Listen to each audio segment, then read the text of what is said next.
Lucille Ball. Co-starring Gail Gordon.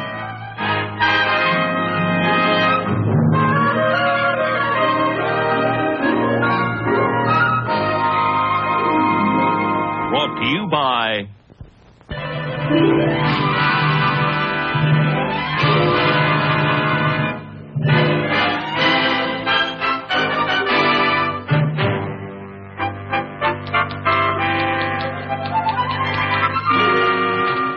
Carmichael? Yes, sir?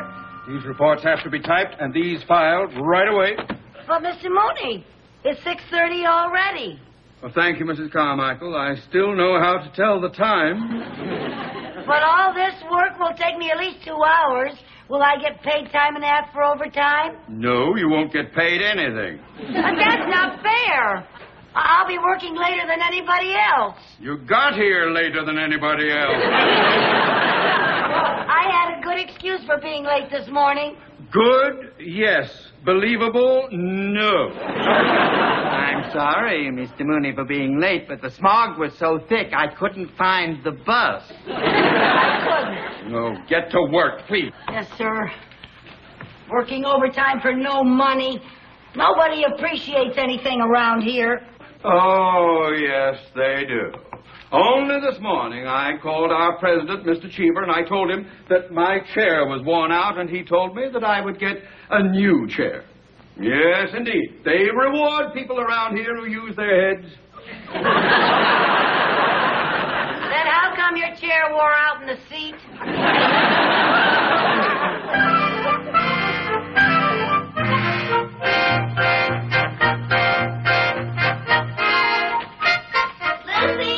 Oh, come on in, Mary Jane. Oh, Lucy, I've got the most wonderful news. You'll never guess what happened to me. You'll never guess in a million years. Well, what happened? Guess. Oh, come on now, Mary Jane. I'm no good at guessing games. I'll give you a little hint. What's the best thing that can happen to a working girl? You're getting married. No. No? You're engaged? No. You got a date? No, I guess I better tell you. I got a raise. Oh, Mary Jane, that is wonderful. Is it much of a raise? Well, no, but at least now my take-home pay is worth taking home. Oh, that's wonderful. When do you think you're going to get a raise? Me get a raise? Ha! Mr. Mooney won't even pay me for working overtime, let alone give me a raise. When did he give you your last one? Well, let me see. It was on Flag Day. I don't remember the year, but our flag still had 48 stars. Oh, that's terrible. Yeah, well. How much money are you making now, Lucy? Oh, I'm ashamed to tell you. But every time I file my income tax, they send me a sympathy card. Have you ever hinted to Mr. Mooney that you wanted more money? Hinted? Look, I've done everything. I've skipped lunch telling him I couldn't afford to eat. I told him I have to walk to work because I can't even afford a bus. The only time I ever got a reaction out of him was once when I came in with big holes in my coat. Oh, and he gave you a raise? No, he gave me a needle and thread and told me to stop looking like a slob.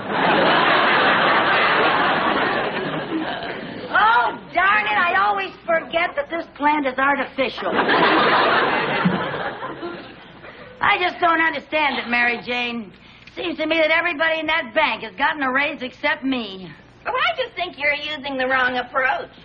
Well, what is the best way to get a raise? The best way to get a raise is to point out to Mr. Mooney what a good worker you are, that you're never absent, you're never late, and you never make mistakes. Well, what's the next best way? Have you ever tried to appeal to his good side? I've never been able to find it. Well, Lucy, honestly, you've been there long enough. You're entitled to a raise. You're telling me. Well, you should just ask for it. I have. Be firm about it. Go in there in the morning and beard the lion in his den. Okay, but it would be easier getting a raise from a real lion.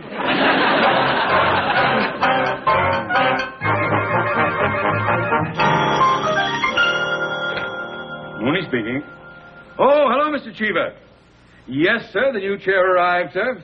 It's a beauty. I've just been admiring it, sir. Thank you very much, Mr. Cheever. Thank you. Whee!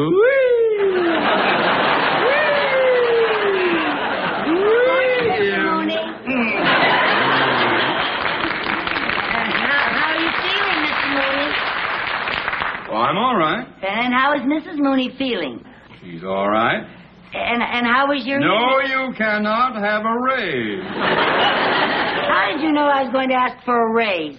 Mrs. Carmichael, when you come in here on time and inquire about my health and my wife's health, you obviously aren't aiming for a cut in your salary. Now, please get to work. Mr. Mooney, I've been working here a long time now, and it seems as though everybody in this bank has gotten a raise except me. True. Well, Mr. Mooney, I realize I haven't been a very efficient secretary. True. And I am almost always late. True. And I do take a little too long on my coffee breaks. True. And I'm not a very good typist. True. But, Mr. Mooney, you're not going to give me a raise, are you? True. Why won't you? Because, as you just said, you're not efficient, you're always late, you take too long for your coffee breaks, and you are not a good typist. Yeah, but you can't think of one single reason on your own. Mrs. Carmichael, we have a very busy day ahead of us. Please get to work.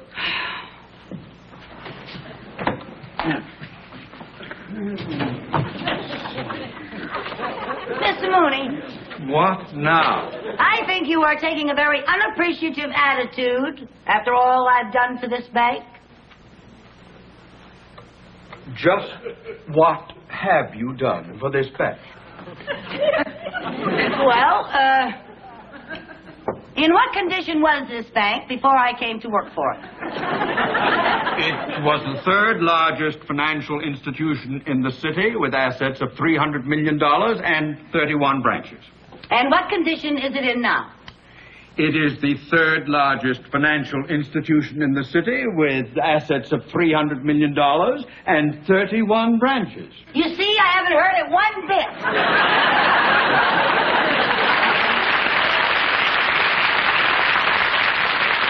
Back. I still think you ought to give me a raise. Nobody gives a raise. You have to earn it. Well, how? Either by being very efficient, which in your case is too ridiculous to discuss, or by performing some outstanding service for the bank. Like what?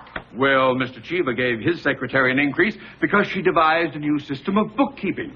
She also suggested an advertising slogan for the bank. She also wears a sweater 2 sizes too small. Carmichael, this is no time to be facetious. Now let me give you a word of advice. Remember, the laborer is worthy of his hire. The climb up the ladder of success is not easy. How do you suppose I got where I am today? You married the boss's daughter. I did not. She was his niece. I work very hard to maintain my position here. I work extra hours. For example, today I am having lunch in my office, so I can be here for an appointment with an important client. To get ahead, you have to work. Now, you think about that, Mrs. Carmichael. Mr. Mooney. What? I'm going to take 10 more minutes on my coffee break and just think about that. You are impossible!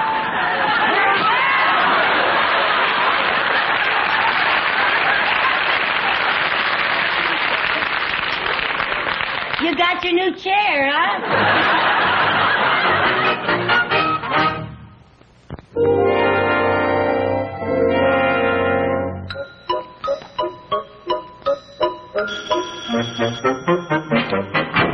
Mooney speaking.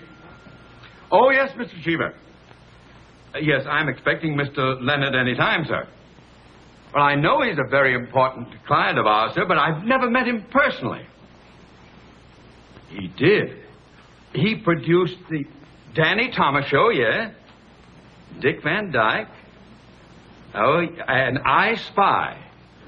Oh, well, thank you, sir. That's a big help to me. Yes, indeed. Thanks very much. Oh, and thanks again for the chair. I flipped over it.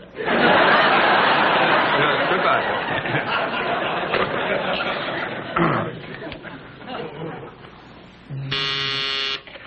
Yes? Mr. Sheldon Leonard is here to see you, sir. I'm expecting him. Send him in, please.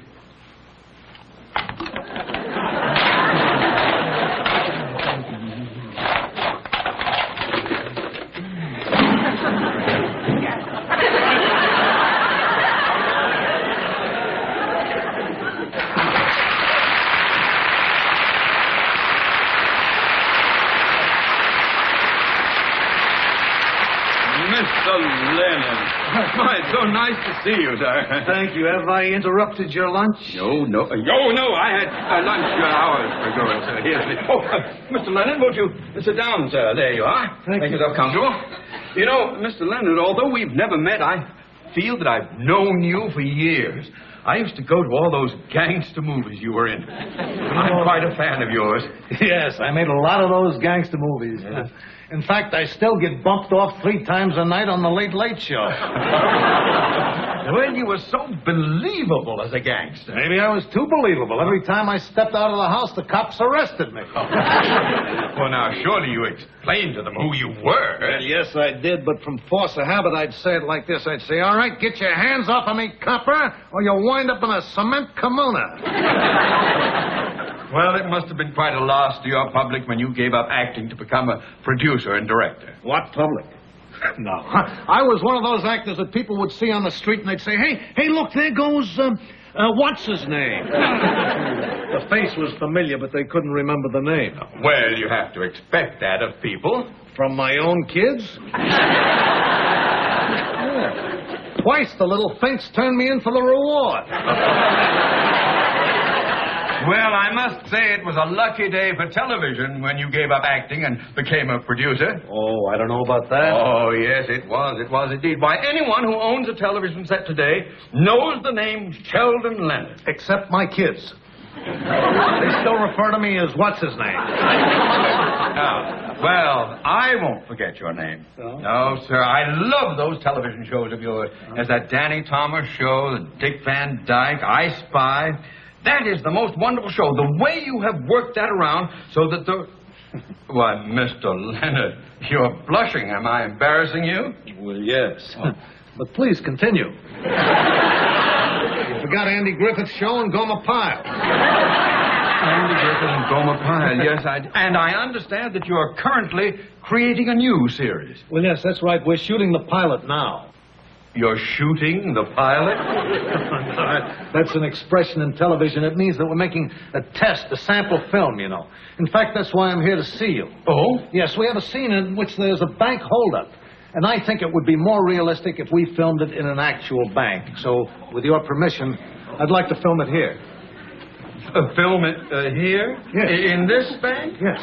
Well, now, I'd like to oblige you, Mr. Leonard, but that would disrupt our entire day.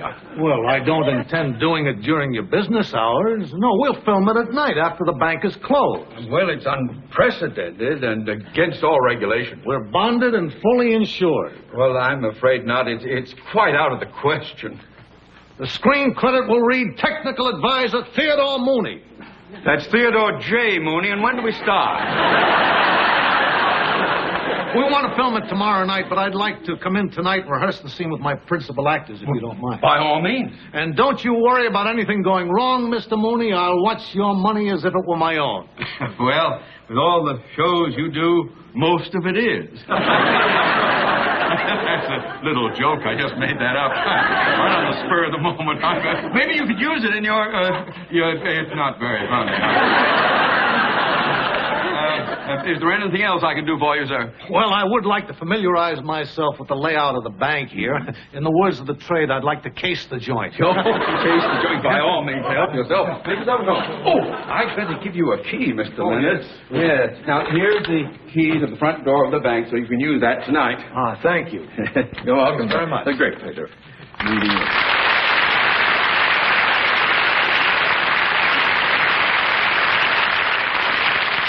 Technical Advisor, Theodore J. Mooney. Ah!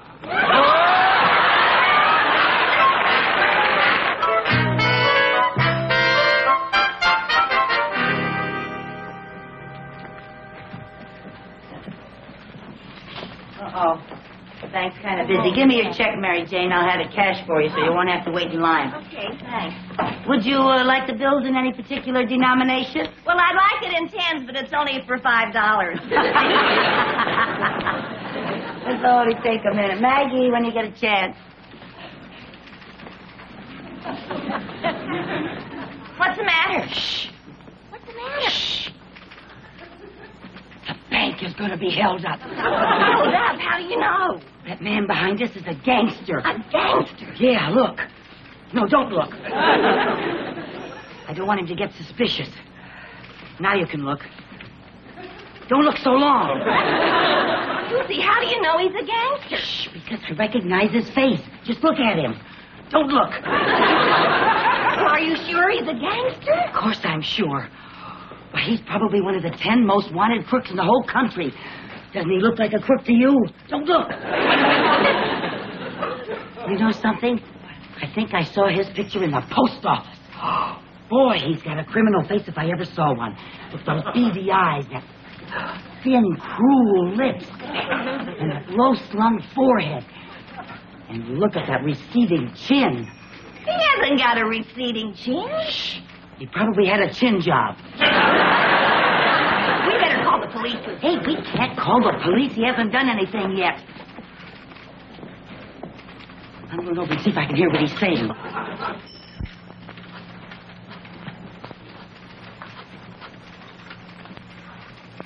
Hello, Frankie.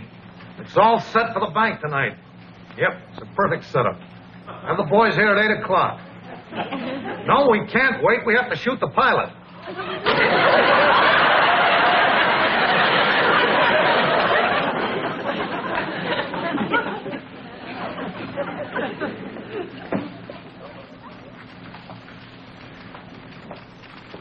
I was right. He is going to rob the bank. Right. Not only that, he's going to make his escape in a stolen airplane. How do you know? He just said he was going to shoot the pilot. Let's call the police. No, now, wait a minute. We don't have any evidence. Well, you said he was going to rob the bank tonight. Yeah. And I'm going to be right here when he does. Lucy, you're crazy. No, I'm not.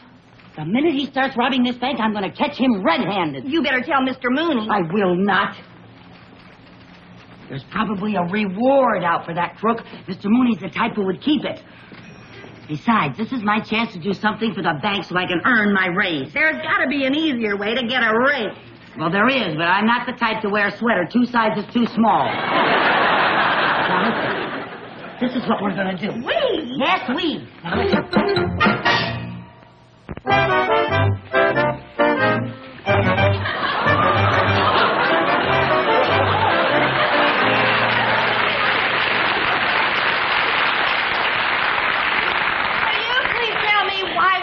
Dress up like trick-or-treat. I already told you, so they'll think we're scrub women and not kill us. Well, I hope not. I wouldn't want to get caught dead in this outfit. Never mind. Hey, Charlie, you wait for the car.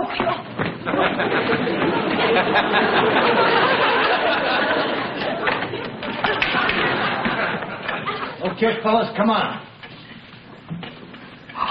The nerve of him coming right through the front door. Really, stop it.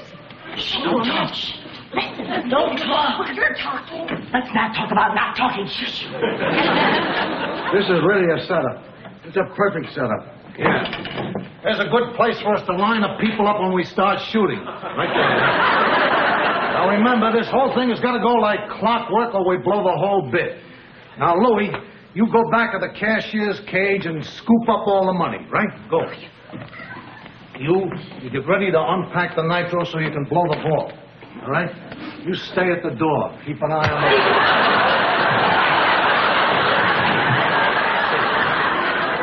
We can... Louie. Hey, Louie. Now, where did he get to? What's the matter, boss? Louie disappeared. Go get him, will you? You bet. Now, I want you to remember that you got to keep an eye on this door all the time.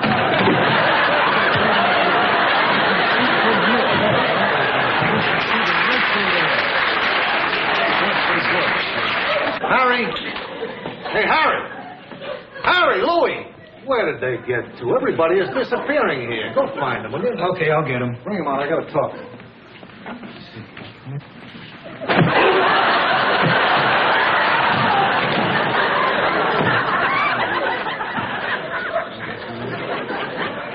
Hey, boys. Louie. Harry, Pete, somebody. Where did everybody get to?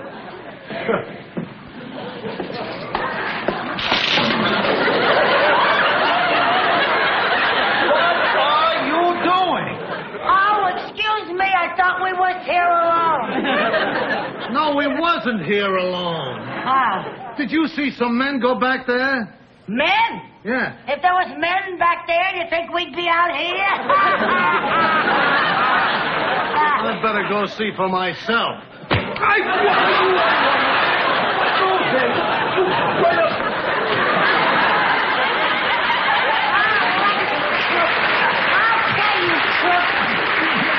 Hold him now. Don't you move or we'll let you have it. What are you talking You're about? gonna rob this bank, you dirty crook! I am not robbing anything. I'm going to shoot a pilot. That's murder. That's even worse than robbery. Look, ladies, let me explain. This is a mistake. I'm not a crook. Never mind. I know a crook when I see one, and I've seen your face 1,000 times. Yeah, of course you have. I'm what's his name? Got me so confused now, even I can't remember. Somebody's coming. Oh, maybe another member of his gang. Yeah. Hold him there now. Now, look, lady. Quiet.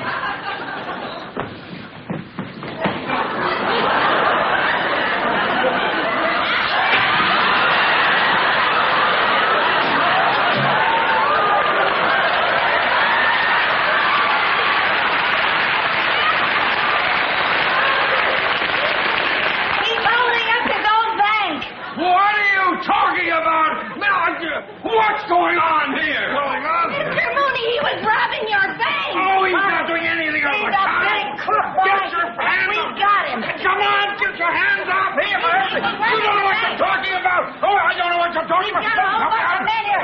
He was robbing the bank. You're making a big mistake. You're making a mistake? Oh.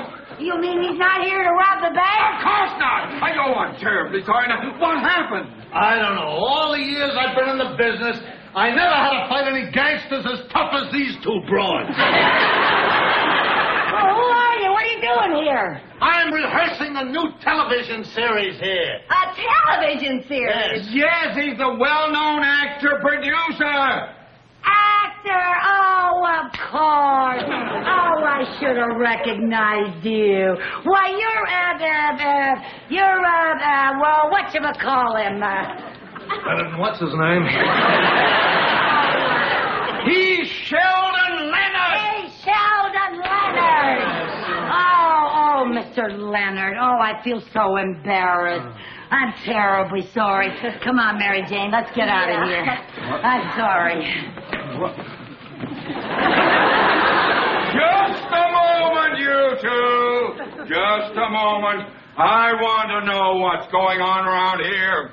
Well, Yeah, so do I. yeah, well, I'm Mr. Mooney's secretary, and I thought you were robbing the bank, and Mr. Mooney said I could earn a raise if I did something extra and special, and when I heard that you were going to shoot a pilot, well, I thought you were crooks, and that if I caught you, I'd get a raise, and the Department of Income Tax could stop sending me sympathy cards.